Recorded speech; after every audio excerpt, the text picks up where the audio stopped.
سانحہ یونان ابھی بھولا نہیں تھا کہ سہانے مستقبل کا خواب پھر بھاری پڑ گیا۔ اسپین جانے کی کوشش میں کشتی سمندر میں حادثے کا شکار ہو گئی۔ 66 پاکستانیوں سمیت 86 افراد ڈوب گئے۔ پناہ گزینوں کے حقوق کی تنظیم واکنگ بارڈرز کے مطابق کشتی مغربی افریقہ سے اسپین جانے کی کوشش کر رہی تھی۔ Pakistani authorities say over 40 Pakistanis are among the dead. This is the second major incident of Pakistani migrants being drowned in a month. Europe جانے کی خواہش نے مزید 50 افراد کو موت کی وادی میں دھکیل دیا۔ اسپین جانے والی غیر ملکی تارکین وطن کی ایک اور کشتی کھلے سمندر میں ڈوب گئی۔ 44 پاکستانیوں سمیت 50 افراد کی اموات کا خدشہ ہے۔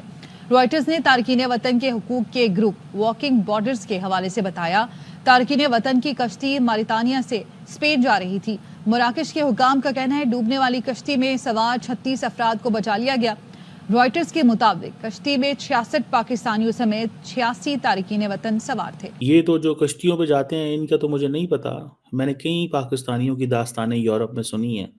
جب میں کبھی جاتا ہوں تو کسی دوست کے پاس گئے یا ملاقات ہوئی تو ادھر کوئی اور لوگ بھی اکٹھے ہیں تو میں پوچھتا ہوں آپ کیسے آئے، آپ کیسے آئے، اور یقین کر کے مانے کوئی ایک بھی ایسا نہیں ہے، ناٹ اے سنگل ون، جو یہ کہتا ہو کہ ہم لوگ لیگل ہیں۔ سب لیگل پہنچے۔ دوستوں ایک بہت بڑی گھٹنا ہو گئی ہے پاکستانیوں کے ساتھ۔ آپ کو پتا ہوگا کہ بہت سارے پاکستانی پاکستان سے بچ کے یوروپ میں بھاگ جاتے ہیں اور پھر وہاں اپنا پاکستان بنانے لگ جاتے ہیں، لیکن اس بار پاکستانیوں کے ساتھ ہو گیا اسکیم۔ موریٹانیا سے اسپین جا رہی تھی ایک ناؤ جس میں کی 50 سے زیادہ لوگوں کی موت ہو گئی ہے ڈوبنے سے، اور اس میں 44 جو ہے وہ پاکستانی ناگرک ہے۔ اب یہ بہت بڑی گھٹنا ہے، حالانکہ پاکستان کے لیے کوئی بڑی گھٹنا نہیں ہے۔ مہینے میں مجھے لگتا ہے کہ دوسرا انسیڈنٹ سامنے آیا ہے۔ اس سے پہلے بھی قریباً 300 پاکستانی ایک بار میں ڈوب کے مر گئے تھے۔ یہ ترکی جا رہے تھے۔ ترکی والے خود اس کچرے سے پریشان ہیں۔ ترکیوں نے اب برادر ملک کو لات مار دی ہے، وہیں دوسری طرف اب پاکستانیوں نے یوروپ کو پاکستان بنانے کا بیڑا اٹھا لیا ہے، اور اسی مقصد سے پاکستانی بھاگ بھاگ کے یوروپ جا رہے تھے۔ وہیں دوسری طرف یوروپ اس سمے کافی پریشان ہے ان مائیگرنٹ سے، اور جو یہ گھٹنا ہوئی ہے جس میں 44 پاکستانی ڈوب کے مرے ہیں، میں دیکھ رہا تھا یوروپ والے کچھ لوگ خوشی منا رہے ہیں، اس میں کافی خوش نظر آئے یوروپ کے لوگ۔ جی بالکل، یہ اس طرح ہوا ہے کہ 2 جنوری کو یہ کشتی موریٹانیا سے نکلی تھی اسپین کے لیے۔ اس کے بعد یہاں پر جو سمندر کے اندر پہنچی کشتی تو وہاں پر ان کے درمیان جو جنٹوں کے درمیان جھگڑا ہوا تھا، جس میں سے جنٹوں نے ان سے پچھلے جو پاکستانی جنٹ سے ان سے رقم مانگی تھی، جس کے درمیان تنازع کے نتیجہ میں انہوں نے وہ کشتی بیچ سمندر کے روک دی۔ 8 دن وہ بھوکے پیاسے پاکستانی وہاں پر موجود رہے، جس میں 20 جو غیر ملکی بھی شامل تھے، اور کچھ لوگ تو بھوک اور پیاس کی وجہ سے مر گئے۔ باقی لوگوں کو جب ان کو رقم نہیں ملی تو غیر ملکی ایجنٹوں نے ان کو پاکستانی کو قتل کرنا شروع کر دیا۔ اس کے دوران کوئی 22 کے قریب جو پاکستانی تھے انہوں نے زندہ بچنے کی کوشش کی، وہاں سے انہوں نے سمندر میں چھلانگیں لگائیں، اور وہاں سے کچھ مچھیروں نے ان کی امداد کی، جس کی وجہ سے یہ ساحل سمندر کی طرف بچ جانے میں کامیاب ہوئے۔ ان لڑکوں نے جو زندہ بچے ہیں انہوں نے بتایا ہے کہ 65 کے جو تقریباً 45 کے قریب نوجوان تھے، جن میں 12 جو ہے وہ گجرات کے ہیں، ان کو قتل کر دیا گیا ہے، جن میں 3 نوجوان جو گاؤں جوڑا کے ہیں، 2 گرکوں کے ہیں، 2 ڈولا گاؤں کے ہیں۔ جو میں جہاں پر میں کھڑا ہوں یہاں کے قریب کے 5 اور 6 لڑکے یہاں کے ہیں، تو اس طرح 12 جو افراد ہیں وہ گجرات کے ہیں۔ ابھی جو میری تھوڑی دیر پہلے ایف آئی اے سے بات ہوئی تھی، میں نے ان کے ترجمان سے بھی رابطہ کیا، اور موجودہ جو ڈپٹی ڈائریکٹر ہیں بلال طارق، ان سے بھی رابطہ کیا، تو انہوں نے مکمل طور پر لاعلمی کا اظہار کیا۔ انہوں کا کہنا تھا کہ ہمیں اس بارے میں ابھی تک فارن آفس سے کوئی اطلاع نہیں ہے، نہ ہمیں کسی نے بتایا ہے۔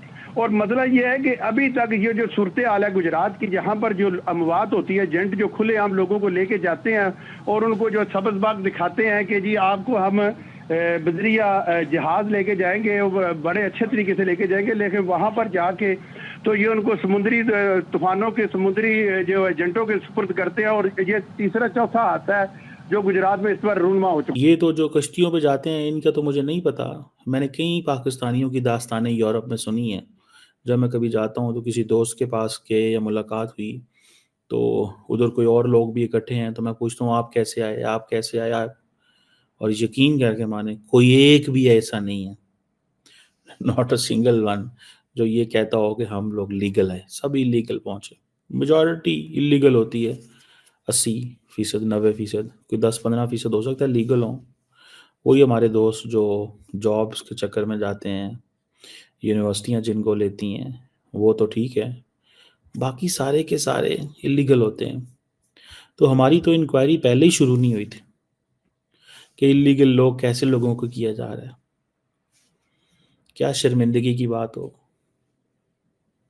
کیا شرمندگی کی بات ہو کیا تکلیف کی بات ہو کہ پاکستانیوں کو اپنے پاکستانیوں کی لاشیں اکٹھی کرنی پڑتی ہیں، اور پھر اس سے بھی بڑھ کے وہ جو لوگ ڈنگی لگوا کے لوگوں کو لے کے جاتے ہیں ان کو ٹارچر کیا جاتا ہے، ٹارچر کیا جاتا ہے۔ کہیں میں نے سٹوری سنی کہ بیچ شپ کے اندر، بیچ سمندر کے اندر کشتیاں کھڑی کرتے ہیں، وہاں سے اپنی فیملیز کو کہا جاتا ہے، ان کو فون کرواتے ہیں کہ کرو فون اور کہو کہ اتنے پیسے، اور تھوڑے رکھے ہیں جس سے وہ مارتے ہیں۔ بہت ساری لوگوں کی کہانی ہے۔ جو بندہ یورپ پہنچ جاتا ہے وہ ہر ایک کو کہتا ہے یہاں پہ اس طریقے سے نہ آئیے گا، لیکن لوگ پھر نہیں مانتے، اور میجورٹی لوگ جو ہیں وہ گجرات اور منڈی بہالدین۔ دکھ ہوتا ہے، یہ جان کے دکھ ہوتا ہے۔ I met someone recently in Great Britain، تو میں نے کہا جی بھائی صاحب آپ کیسے آئے؟ اس کی ساری فیملی لیگل تھی وہاں پہ، یعنی کہ لیگل طریقے سے پہنچی تھی۔ وہ ایک بندہ جو تھا وہ اس نے کہا جی میں نے بھی جانا ہے، سارے چلے گئے ہیں۔ اس کی میں نے سٹوری سنی، وہ کہتا جی میں اسپین کیسے پہنچا۔ وہ کہتا جی بہت پرانی بات بتاتا ہے، آج سے 25 سال۔ کہتا ہے میں یہاں سے نکلا استانا قزاقستان، وہاں سے پتہ نہیں کیا کوڈ ورڈ سے کہتا کس طرح لوگ ہمیں انہوں نے ماسکو پہنچایا، ماسکو سے پتہ نہیں کون سے شہر، پھر یورپ، پھر کہتا ہوتے ہوتے میں اسپین پہنچ گیا۔ And now he's a Spanish citizen. He is a Spanish citizen. ٹھیک ہے جی، تو یہ چیز ہے کہ اسپینش سٹیزن ہے وہ اب، لیکن مطلب دکھ ہوتا ہے یار کہ کوئی بھی لیگل نہیں ہے وہاں پہ، کوئی بھی یہ سمجھتا ہے۔ آپ افغانیوں کو دیکھیں، افغانی پاکستان میں آ کے ارب پتی ہو گئے ہیں۔ میں آپ کو اس کی، مجھے لوگ اکثر پوچھتے ہیں جی، میں نے کہا یار آپ کبھی افغانیوں کو پاکستان میں ملیں؟ جائیں کراچی، لاہور، اسلام آباد، وہ کام کرتے ہیں، کاروبار کرتے ہیں، ٹریڈنگ کرتے ہیں، ٹھیک ہے۔ فورگیٹ افغانی، چائنیز پاکستان میں آ کے اتنے روپے کماتے ہیں۔ میں کئی میرے دوست بتاتے ہیں جی کہ چائنیز جو ہیں وہ ہمیں برائب دیتے ہیں، یا چائنیز کو پتہ چل گیا پاکستان کے اندر برائب دو کام کرا لو، تو اب وہ مین چینل کے بجائے دوسرے چینلز استعمال کرتے ہیں، ٹھیک ہے نا جی، وہ دوسرے چینلز استعمال کرتے ہیں۔ عجیب قسم کی داستان ہے، یقین کر کے بعد عجیب داستان ہے۔ کیسا دکھ ہوتا ہے یار یہ سن کے، یہ جان کے، یہ سن کے، یہ جان کے، یہ دیکھ کے دکھ ہوتا ہے کہ کیوں ایسے ہمارے ساتھ ہوتا ہے، کیوں ہمارے لوگ ایسے کرتے ہیں، کیوں ایسے ہے۔ اور اچھا آپ اللیگل کی بات کریں گے، انڈینز کو بڑا ایڈوانٹیج ہے، ہمیں تو زیرو ایڈوانٹیج ہے نا۔ آپ کو پتہ ہے، میں آپ کو مزے کی بات، the Pakistanis who go Iraq، the Pakistanis who go Iraq، آپ کو پتہ ان کے ساتھ کیا ہوتا ہے؟ ان کے پاسپورٹ ایئرپورٹ پہ لے لیے جاتے ہیں، بیکاز وہ کہتے ہیں کہ یہ جو پاسپورٹ ہیں اگر ہم نے نہ لیے، پاسپورٹ نہ لیے تو یہ سلپ ہو جائیں گے، آگے چلے جائیں گے۔ سو وہ ایئرپورٹ پہ پاسپورٹ رکھ لیتے ہیں پاکستانیوں کے، ہزاروں پاکستانی